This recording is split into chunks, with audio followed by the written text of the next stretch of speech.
কাল বাইপাসে যা ঘটেছে তা ঐতিহাসিক। এতদিন ধরে জনতা ইস্টবেঙ্গল মোহনবাগানের ঝামেলা দেখেছেন, কিন্তু কালকে দেখেছেন ইস্টবেঙ্গল মোহনবাগান এবং মোহামেডান স্পোর্টিংয়ের ঐক্যতার এক বড় উদাহরণ। বাঙাল ঘটি বিভেদ ভেঙে একসঙ্গে ইস্টবেঙ্গল মোহনবাগান এবং মোহামেডান স্পোর্টিং ক্লাবের সমর্থকরা একত্রিত হয়েছিলেন এবং শুধুমাত্র একটি উদ্দেশ্যে, উই ওয়ান্ট জাস্টিস। এবং এটা আগে কখনো কলকাতা ময়দান বা কলকাতা শহর দেখেনি। বিশ্বাস করো, এই ভিডিওটা রেকর্ড করতে করতে গায়ে কাঁটা দিচ্ছে।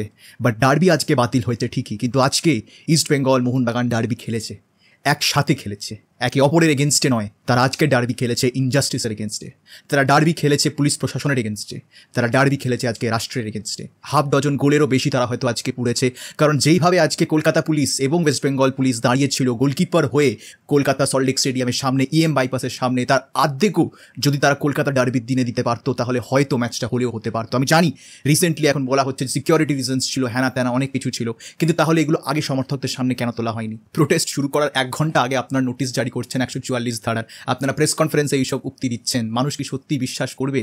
সত্যি হলেও কি বিশ্বাস করবে?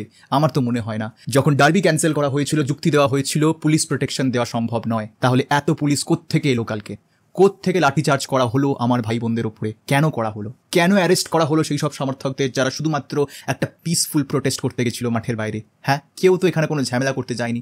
সুতরাং সবারই একটাই দাবি ছিল যে আমাদেরকে প্রোটেস্ট করতে দিন, একটা পিসফুল প্রোটেস্ট আমরা করতে চাইছি।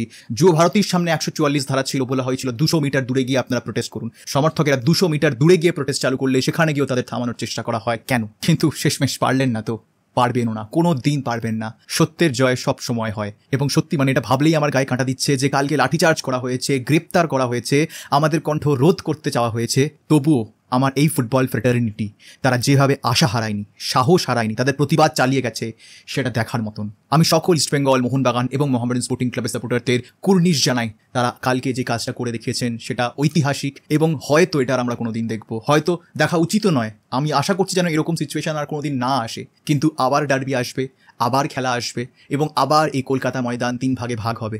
কিন্তু আজকে যে দৃশ্য কলকাতা শহরটা দেখেছে, হয়তো এই দৃশ্য দেখার মতন, এই দৃশ্য উপভোগ করার মতন।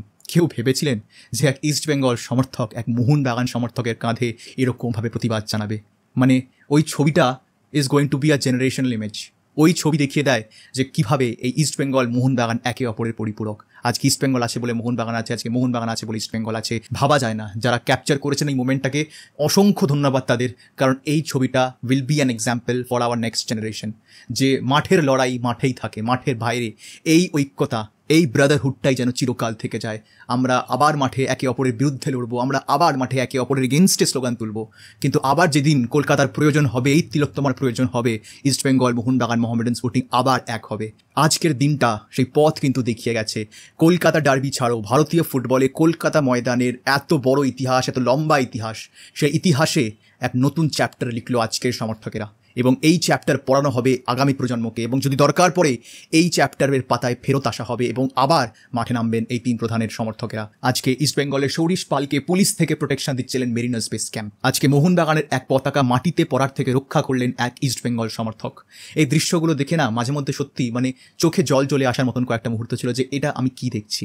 এর থেকে সুন্দর মুহূর্ত হয়তো ভারতীয় ফুটবল দেখেনি। তবে অবশ্যই ভাবে এই প্রোটেস্ট ছিল জাস্টিস পাওয়ার জন্যে।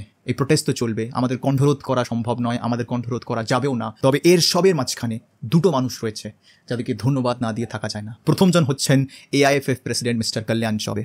মিস্টার কল্যাণ চৌবে, হয়তো আপনি AIFF প্রেসিডেন্ট হিসেবে পুরোপুরি নিখুঁত নন, হয়তো যেরকম এক্সপেকটেশনস আপনার থেকে ছিল হয়তো সেটা আপনি পুরোপুরি ফিল করতে পারেননি সেই জায়গাটা, কিন্তু আপনি আজকে দেখিয়ে দিলেন যে আপনি একজন সত্যিকারের খেলোয়াড়, একজন সত্যিকারের লিডার।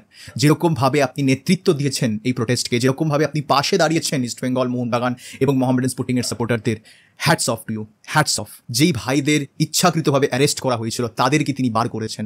তারপরেও রাত্রেবেলায় আমাদের মোহনবাগান এবং ইস্টবেঙ্গলের কিছু সমর্থকরা লালবাজারে অ্যারেস্ট ছিলেন, জেলে ছিলেন, কল্যাণ চৌবে নিজে গিয়ে তাদেরকে বার করিয়ে এনেছেন। এই হচ্ছেন একজন ট্রু লিডারের এক্সাম্পল।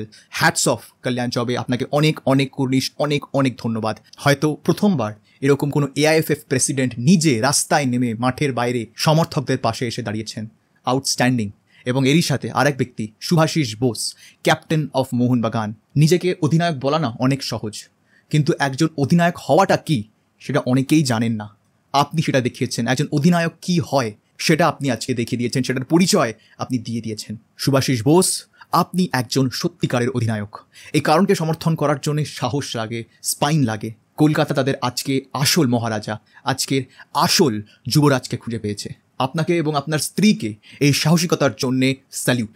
আজকে যেখানে আমাদের ক্রীড়া মহলের অনেকেই চুপ, অনেকেই অনেক রকম মন্তব্য করছেন যেগুলো একেবারেই মানায় না তাদেরকে, তাদের সকলের মাঝখানে এই শুভাশিস বোস, এই প্রীতম কোটাল, এই আশিস রায়, এই লিস্টন কোলাসো, এই সৌভিক চক্রবর্তী এবং এই হীরা মণ্ডল, এরাই সাহসিকতার সব থেকে বড় এক্সাম্পল। এরা দেখিয়ে দিয়েছেন যে স্পোর্টসম্যান হওয়ার মানেটা কি, এবং তার মধ্যে শুভাশিস বোস আজকে যা করেছেন, হয়তো মোহনবাগান সমর্থকদের বুকে তো বটেই, কিন্তু তিনি আজকে হয়তো ইস্ট বেঙ্গল সমর্থকদের বুকেও জায়গা করে নিয়েছেন।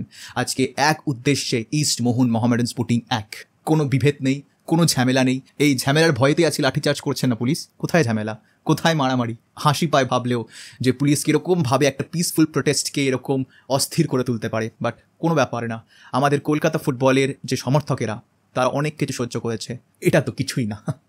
বাট সত্যি বলতে সকল ইস্টবেঙ্গল, মোহনবাগান এবং মোহামেডান স্পোর্টিং ক্লাবের সমর্থকদের অনেক অনেক ধন্যবাদ। আজকে এই আমাদের পিসফুল প্রোটেস্ট সাকসেসফুল হয়েছে শুধুমাত্র আপনাদের জন্যে। আপনারা যে উদ্দেশ্য নিয়ে গেছিলেন আজকে EM বাইপাসে, সেই উদ্দেশ্যে আপনারা সফল হয়েছেন। তো many many congratulations to all of you. কিন্তু প্রোটেস্ট তো হলো, কিন্তু প্রোটেস্ট কি এখানেই থামবে? আমার তো মনে হয় না।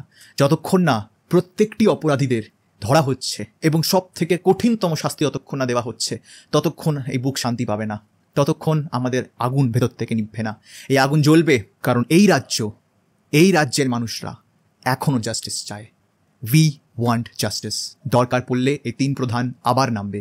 রাত দখল হয়েছে, আজকে রাস্তা দখল হয়েছে, আগামীকাল মাঠও দখল হবে। প্রতিবাদ তাও থামবে না।